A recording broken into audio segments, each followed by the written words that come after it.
Maintenant, on va parler du système circulatoire. Donc, le système circulatoire a plusieurs fonctions. Une de ces fonctions, c'est de transporter l'oxygène vers les organes, parce que nos organes, nos cellules ont besoin d'oxygène pour pouvoir produire de l'énergie, pour qu'elles puissent fonctionner et se multiplier. Elles vont aussi transporter le dioxyde de carbone qui est produit par ces cellules quand elles produisent de l'énergie, qui doit être relâché par l'organisme. Et donc, le sang va aussi prendre le dioxyde de carbone de ces cellules-là et l'apporter jusqu'au poumon pour qu'on puisse expirer le dioxyde de carbone pour qu'il ne reste pas dans notre corps. Parce que s'il reste dans notre corps, il peut causer des problèmes. Le système circulatoire est aussi important pour le transport des nutriments et des déchets. C'est-à-dire qu'il est capable de transporter les nutriments provenant du système digestif, comme on a vu dans la dernière vidéo. On avait dit que le système digestif permettait l'absorption des nutriments, particulièrement dans l'intestin grêle, où là, les nutriments qui ont été digérés peuvent maintenant passer à travers la paroi des villosités de ton intestin grêle pour rentrer dans ta circulation sanguine.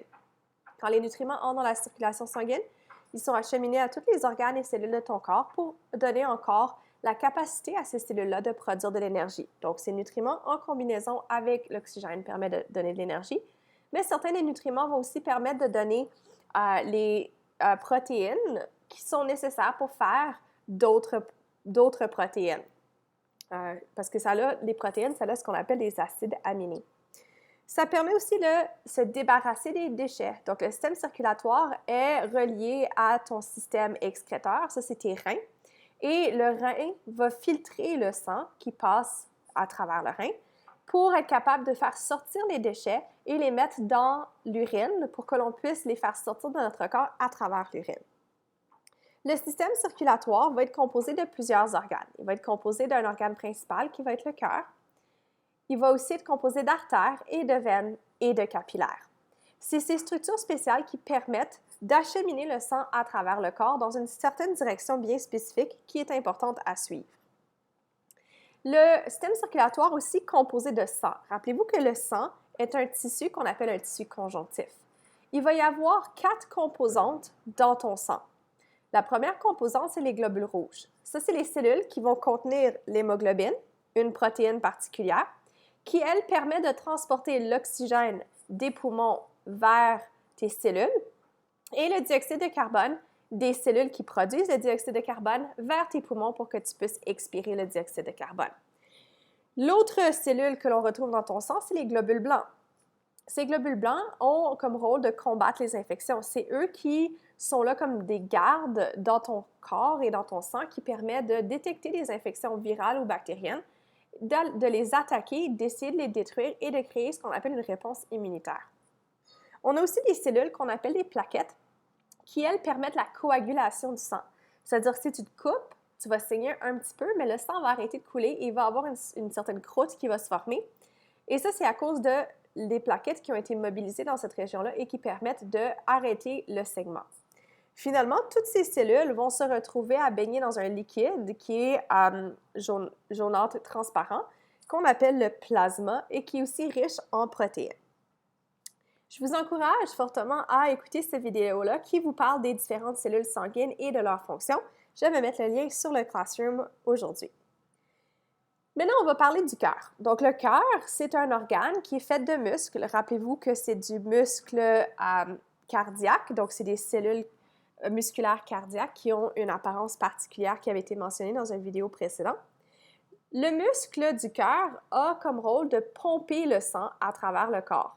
Donc, c'est une pompe qui va se contracter d'une façon particulière pour que le sang puisse utiliser un chemin ou un trajet qui va lui permettre de s'oxygéner et de renouveler l'oxygène qui va être relâché ou qui va être utilisé par les cellules et qui va permettre aussi de relâcher le dioxyde de carbone. Avant de parler du trajet du sang à travers le cœur, j'aimerais qu'on parle du cœur lui-même et de ses différentes parties qui sont importantes. Donc, on a une série de veines et d'artères qui permettent au sang d'aller jusqu'au cœur ou de sortir du cœur.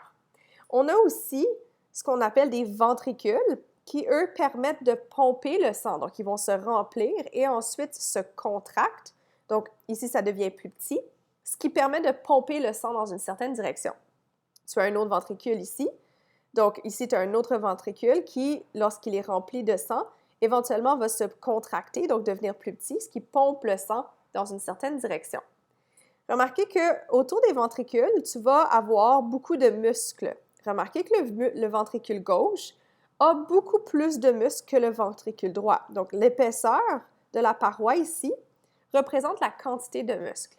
Et ça, c'est normal parce que le ventricule droit n'a pas besoin de pomper le sang aussi loin que le ventricule gauche. Donc, il n'a pas besoin de se contracter aussi fort que le ventricule gauche, parce que le ventricule gauche doit pomper le sang à travers tout le corps, tandis que le ventricule droit, lui, a juste besoin de pomper le sang vers les poumons, et c'est tout. Le sang entre, avant de rentrer dans les ventricules, dans un autre compartiment qu'on appelle une oreillette. Donc, le sang rentre d'habitude dans une oreillette avant de rentrer dans un ventricule. Donc, que ce soit l'oreillette droite ou l'oreillette gauche, c'est un petit compartiment dans lequel le sang va rentrer avant de rentrer dans le ventricule pour être pompé vers l'extérieur. Donc, ça, ce serait les caractéristiques du cœur. Donc, si on regarde en général, tu as la veine cave supérieure qui, elle, est connectée au ventricule droit, qui, lui, est connecté à l'oreillette droite, qui, lui, est connectée au ventricule droit, qui est connecté à l'artère pulmonaire.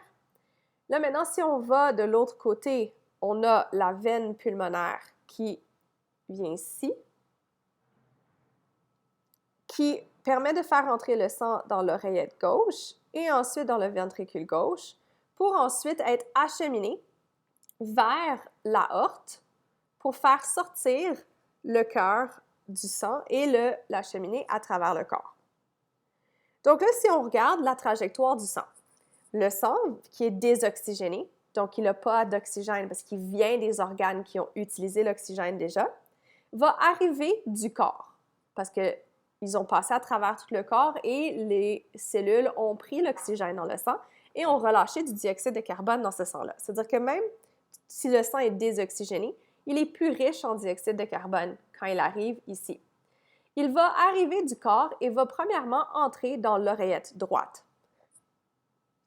L'oreillette droite va permettre au sang qui est désoxygéné de passer dans le ventricule droit, qui lui va pousser le sang dans l'artère pulmonaire.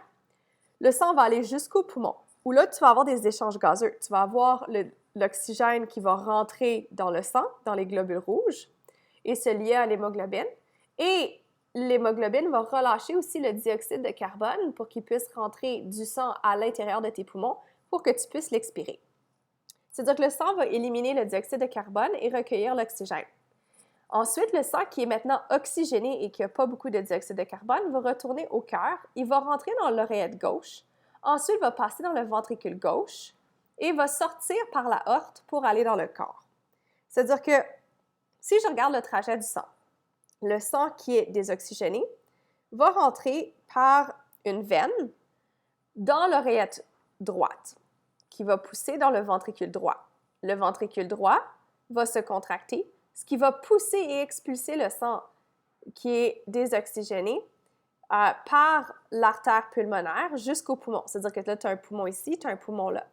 Tu vas avoir des échanges gazeux qui vont se faire. Tu vas avoir de l'oxygène qui va rentrer. Donc, tu as de l'oxygène qui rentre par tes poumons ici. Et tu vas avoir du dioxyde de carbone qui va sortir. Donc, le CO2 il va sortir ici. CO2 va sortir.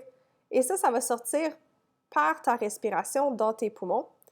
Et ensuite, le sang qui va avoir passé à travers tes poumons va être riche en oxygène et pauvre en dioxyde de carbone.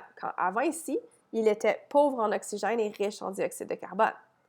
Ensuite, le sang va revenir par ta veine qui est pulmonaire, ta veine pulmonaire jusque dans ton oreillette gauche, qui va permettre de faire entrer le sang dans le ventricule gauche, qui lui va se contracter et permettre au sang de sortir par l'aorte et se rendre à travers ton corps. C'est pour ça que celui-là, ce ventricule est beaucoup plus musclé que ce ventricule-là, parce qu'il y a beaucoup plus de distance à parcourir le sang quand il sort de ton cœur pour se rendre à travers ton corps que quand il sort pour se rendre à tes poumons, parce que tes poumons sont proches de ton cœur. Donc, si on regarde le trajet du sang à travers le corps, en mettant le cœur au centre comme étant la pompe principale, remarquez que le sang qui entre dans le cœur va toujours entrer par des veines. Donc, tu as le sang qui entre dans le cœur par une veine. Tu as le sang qui entre dans le cœur des poumons par une veine. Même chose ici. Tu as le sang qui entre de la tête et des autres membres dans le cœur par une veine. Et tout le sang qui sort va toujours sortir par une artère. Donc, tu as le sang qui sort du cœur par l'artère pulmonaire. Tu as le sang qui sort du cœur par l'aorte, qui, lui, est une artère. Donc, le sang entre toujours dans le cœur par une veine et sort toujours du cœur par une artère. Et l'aorte, c'est une artère dont le nom est vraiment particulier. Et donc, quand on parle de veine et d'artère, c'est toujours par rapport à est-ce que le sang qui est dans ce tube-là vient du cœur, donc sort du cœur, ou rentre dans le cœur. Donc ça, gardez ça en considération. Ce n'est pas le niveau d'oxygénation qui permet de savoir si c'est une veine ou une artère. Parce que tu as du sang désoxygéné qui rentre dans le cœur par la veine hépatique, mais tu as du sang qui est oxygéné qui vient des poumons, mais qui rentre dans le cœur par la veine pulmonaire. C'est-à-dire que c'est la direction du sang qui passe à travers ce tube-là qui est important pour identifier les veines et les artères. Donc, si on regarde le trajet du sang, le sang, ça c'est tous tes organes. Le sang vient de tes organes, autres que tes poumons, par des veines. Ils vont rentrer ici dans l'oreillette droite, entrer dans le ventricule droit, ensuite être pompé par l'artère pulmonaire, donc sort du cœur pour se rendre aux poumons. Ici, il va y avoir des échanges gazeux. On va avoir une entrée d'oxygène dans tes poumons et il va y avoir une sortie de CO2 par tes poumons. Donc ici, on voit qu'il y a l'entrée de l'oxygène, la sortie du CO2. Le sang, maintenant qui est oxygéné, va rentrer dans le cœur par la veine pulmonaire pour se rendre dans l'oreillette gauche, ensuite le ventricule gauche, ensuite être pompé par l'aorte à travers ton corps jusqu'à tes différents organes, où là, les cellules de tes différents organes vont prendre l'oxygène et relâcher du CO2 pour refaire maintenant du sang qui est désoxygéné et qui est riche en CO2 qui retourne à ton cœur. Et ça, c'est un processus de circulation qui va continuer sans arrêt. Et c'est important que ça continue parce que tu veux que tes cellules soient alimentées en oxygène et tu veux aussi te débarrasser du CO2 par tes poumons. Le cœur va donc être l'organe principal qui permet ce mouvement-là et va pomper le sang. Si on regarde aussi les autres composantes comme les veines et les artères, comme j'ai dit, une veine, ça achemine le sang vers le cœur. Donc, la direction, c'est vers le cœur. Les veines vont avoir ce qu'on appelle des valvules. Donc, ils vont avoir des endroits qui vont empêcher le sang de changer de direction. Donc, si tu fais un lien avec quelque chose que vous connaissez peut-être, tu sais que les bouteilles de Gatorade que tu achètes et que tu peux juste inspirer le liquide, mais qui ne peut pas sortir, tu sais que ça va juste dans une direction, ce serait l'action d'une valvule. Donc, cette valvule fait en sorte que le sang peut juste aller vers le cœur. Il ne peut pas retourner aux organes. Puis, on veut qu'il aille juste vers le cœur pour que le sang désoxygéné puisse aller jusqu'aux poumons pour qu'il y ait les échanges gazeux éventuellement. S'il retourne en arrière, il va y avoir du sang qui ne va pas avoir de l'oxygène qui va se rendre à tes organes et ça, tu ne veux pas ça. Ça a aussi des parois qui sont très minces. C'est-à-dire que si on regarde une veine, elle a une paroi qui est très mince, c'est-à-dire que l'extérieur, la partie comme externe de ton tube est très mince. Et ça, c'est parce que une veine n'a pas beaucoup de sang pressurisé à l'intérieur. Ça va avoir du sang qui va être pas sous pression. Puis ça, c'est parce que rendu à au point où tu es dans une veine, donc ici, tu as eu beaucoup d'endroits où le sang a ralenti un petit peu et que tu n'as pas autant de pression par le fait que la pompe qui pompe le sang à travers le corps est vraiment loin. Par contre, les artères, elles acheminent le sang du cœur aux organes. Donc, si je reviens ici, elles acheminent le sang du cœur vers les organes. Elles vont avoir des parois musculaires très épaisses et on veut qu'elles soient très épaisses et musculaires pour vraiment que quand le sang pompe, il va pomper avec beaucoup de force jusqu'aux organes, le sang oxygéné. Et donc, on a besoin d'une paroi très épaisse. Et ils ont la capacité de se dilater et de se contracter parce qu'ils ont des muscles. Et ça va faire que ça peut réguler la pression sanguine. Si les artères se contractent, la pression sanguine va augmenter parce que le volume de sang reste le même, mais le continent, donc les veines ou les artères, plutôt ici dans ce cas-ci, va devenir plus petit, donc ça augmente la pression.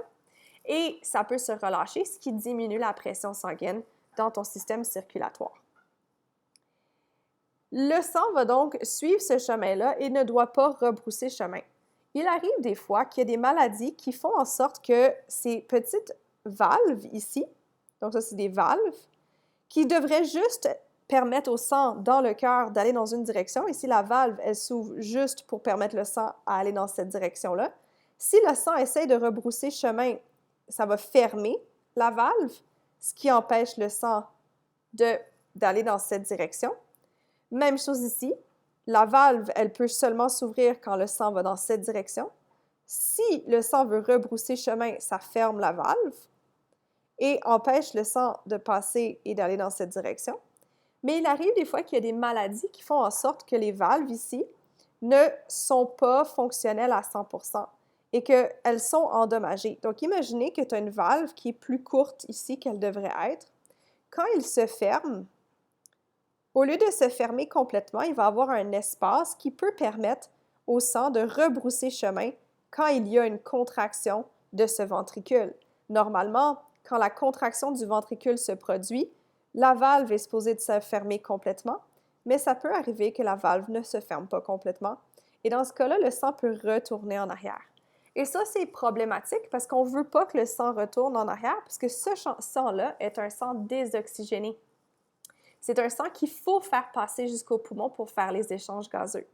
Et donc, ça peut faire en sorte que la personne va se retrouver à être fatiguée, va avoir de la difficulté à faire beaucoup d'efforts physiques parce qu'elle va avoir moins de sang oxygéné qu'elle devrait avoir parce que tu as le sang qui rebrousse chemin un petit peu. Donc, une partie du sang ne se fait pas réoxygéner comme il devrait l'être. Donc, le sang, c'est vraiment important qu'il circule dans la direction qui est indiquée et que tu as besoin de ton cœur et que ton cœur fonctionne comme il devrait fonctionner pour être capable d'acheminer le sang oxygéné à tes cellules pour qu'elles puissent avoir l'oxygène pour fonctionner et d'être capable de se débarrasser du dioxyde de carbone qui va être toxique à ton cœur et à ton corps en entier.